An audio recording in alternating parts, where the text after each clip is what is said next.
Okay, hey everybody.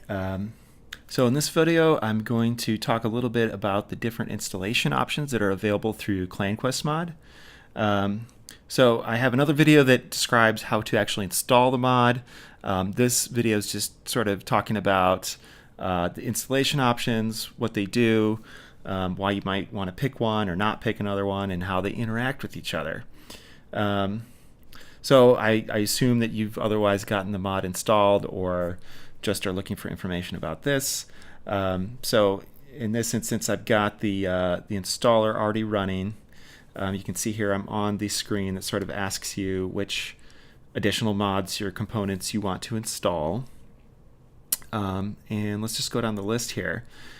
First of all, you'll see that they're sort of broken into categories. There's core mods, gameplay mods, UI enhancements, weapons mods, and custom models and skins. So up at core mods, obviously ClanQuest mod, the whole reason you're installing this in the first place is always selected by default, so you can't really turn that on or off. I suppose I could set it so that you could select it, maybe pick other mods, but you know, my mod, so you got to play by my rules. The other part of this is the unofficial patch. So let's talk about this for a second, because people get confused about it. They ask me a lot of questions, so let's just set the record straight. ClanQuest mod is built using the unofficial patch files. So basically what that means is I take the files from unofficial patch and I apply all my changes on top of it. So when you install ClanQuest mod and you're running the game, you are using a version of unofficial patch that has these ClanQuest mod changes built on top of it. So there's no need to install unofficial patch. Don't try to install a different version of the unofficial patch. Unfortunately, what this does do is it locks you into a specific version. In this case, it's 9.2. So this is using version 4.0 of ClanQuest mod. And I am looking into integrating a later version of unofficial patch later, but for now, you're kind of stuck using version 9.2, which is fine because it includes all the important bug fixes and changes. You're not going to have any difficulties playing or running the game using this version of unofficial patch. Now that said, I want to be clear about one thing. You can still install later versions of the unofficial patch, and you can play separate instances of Bloodlines with ClanQuest mod, or you can run Bloodlines using this newer version of unofficial patch, like version 10.1 is out right now, but you can't put those together and run them together. That's the only sort of caveat. So yeah, unofficial patch, you have to pick it because it is ultimately part of ClanQuest mod. However, for those of you that are familiar with the unofficial patch, when you're installing that, you have the option to say the standard version or the plus version. So same applies here. You can still specify whether or not you want the plus version or not. So plus version includes, besides bug fixes, like not new content, but content that was cut from the original game. Just little tweaks to the gameplay, I think, to make it a little more realistic. So I generally play with the plus version. I think that's part of the recommended installation because I think it's great. Most of the changes that Wesp has done are pretty good. So yeah, that's the deal with unofficial patch. Then you got gameplay mods. So basically, these are other popular mods for Bloodlines that have been seamlessly integrated with ClanQuest mod. First one is Companion Mod Lite. It's important to note out that this is a modified version of Companion Mod. So standard Companion Mod, if you're familiar with it, allows you to talk to different NPCs throughout the game and pick them up as companions that will follow you around and help you out in combat and that sort of thing. It's sort of trying to emulate these group dynamics that you get in some newer CRPGs like Dragon Age and Mass Effect. So the idea is you get a team. So Companion Mod Lite basically is a version of that same mod, but there's only 2 companions you can get. It's Heather and Yuki. And I made that change, basically because I felt like those were the only 2 people that would actually reasonably follow you around and also wouldn't have a huge impact on the story of the game. So if you want that, you can click it here and it will install it, or you can just leave it off. The next one is Camarilla Edition Lite. So this is a modified version of Camarilla Edition. And if you're familiar with that mod, you know that it makes a bunch of changes to the game. It modifies the character models, it modifies the disciplines, it modifies, what else does it change? I think how some of the weapons work, adds some new quests, adds this gameplay element that allows you to spend your money on experience points. There's a whole lot of changes. There's the blood loss timer. So this is a new gameplay mechanic that basically causes you to lose blood over time automatically. So it's like a greater encouragement to go out and hunt. It's like trying to emulate the actual experience of being a vampire a little more closely. So this is a modified version of that mod, and so it includes most of those changes. What it doesn't include is the ability to spend money on experience points. This is another change that might be incorporated into a version 4.1 of Clan Quest mods because so many people have asked for it. It doesn't include the new quests either. And this is really just because it's a much greater effort for me to take those changes and integrate it in with all the changes from Clan Quest mod. So again, this is another optional mod. You can install it or not. It's up to you. There's another option here as well. It's disabling the blood timer. So Cam Edition Lite does include that blood loss mechanism I talked about, but you have the ability to turn it off here because some people find it to be annoying. It's like while you're talking to NPCs, you're like losing blood, and so you get out of a long conversation and suddenly your blood pool's empty and disaster ensues. So you have the additional option here if you install Cam Edition Lite to turn off the blood timer.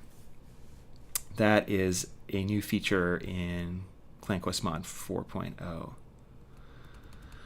Let's see what else. Then we come down to the UI enhancements. So these are actually like little mod enhancements that I have written. So technically they're part of Clan Quest mod, but I know not everyone wants these things, so you can turn them on or off. First one is the context loading screen. And so basically all this is when you switch maps in the game, you get the loading screen. You have to wait a couple seconds for the next map to load. This will change the background, and it will sort of be dependent on where you're at in the game. So like when you're in Santa Monica, you can look at a picture of Jeanette. When you're in Hollywood, you can look at a picture of Mitnick. That sort of thing. So it's just sort of like a nice way to make the loading screens a little more bearable. The only thing I'll say about this is that there's sort of a technical issue with it because for it to work, it has to copy several large files around. And this can kind of cause the system to hang for a second or cause the game to hang for a second. Sometimes crash even. So it's not the most stable thing, and I don't always necessarily recommend it, especially if you have an older system. But it is there if that's of interest to you. The next option is the achievement system. So if you're familiar with like more modern RPGs, they'll have these things sometimes built into Steam or whatever where you pick up 50 widgets and you get this icon. It's an achievement. And so this is sort of a similar thing. There's like certain events that will trigger while you're playing the game that'll cause you to get an achievement. So it's sort of a fun way to make the game a little more collectible or replayable. But again, I know that's something that a lot of people don't like. It can be kind of annoying, so you have the option to turn it on or off as you prefer here. Hold on a second. Need a drink of water. The next option here is the posters revised. So this edition came about because When you're modding Bloodlines, there's only so many items in the game. And when I mean an item, I mean like a weapon or a quest item. It's like you get this Lily's Diary if you're doing the Thin Blood quest. All those items take up item slots, and there's only so many of them that are actually available in the game engine. And so if you've played the unofficial patch, that Wesp has made this quest where you fetch items for Gary. You put it in the mailbox, and then he sends you something back, and you get a poster in your room is usually the reward you get, and it's like a pin-up of one of the female NPCs. So I had to take that away from unofficial patch because I needed to free up item slots. So you can't do the poster quest anymore in Clan Quest mod, unfortunately.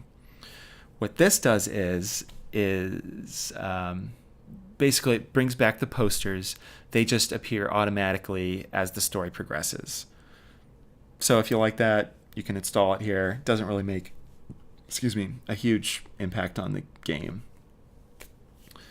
You come down to the weapons mods. So these are sort of in conflict with each other. So you can only ever pick one or the other, Arsenal mod or Weapons Sounds mod. I recommend the Weapons Sounds mod. And all this does is changes the sound effects for the guns to make them a little higher quality and a little more realistic, and just kind of overall gives the guns and swords and whatnot a better audio quality. I recommend that because the base game, the weapon sounds aren't that good. The other option is Arsenal mod. So this mod actually changes all the weapons. It replaces all the guns with new guns, all the melee weapons with different melee weapons. So it's kind of like fun and exciting to play around with. I don't actually recommend this mod though, just because it really changes the difficulty level of the game, and kind of in both directions. So it makes certain parts of the game extremely easy if you're using guns because they're so powerful, especially in the early game. And then it makes other scenarios like basically impossible. So I specifically remember the crossbow gets replaced with a the flame rounds and the shotgun. And so like if you're doing the Ash quest where you're escorting Ash through the sewer, and there's like 2 hunters at the end waiting for you with crossbows normally. Well, now they have flaming shotgun shells, and they basically kill you instantly, and it's almost like impossible to do the quest. So if you just want something new and different, you can install that, but otherwise I don't really recommend it. The last one is the custom models and skins, and specifically the posters.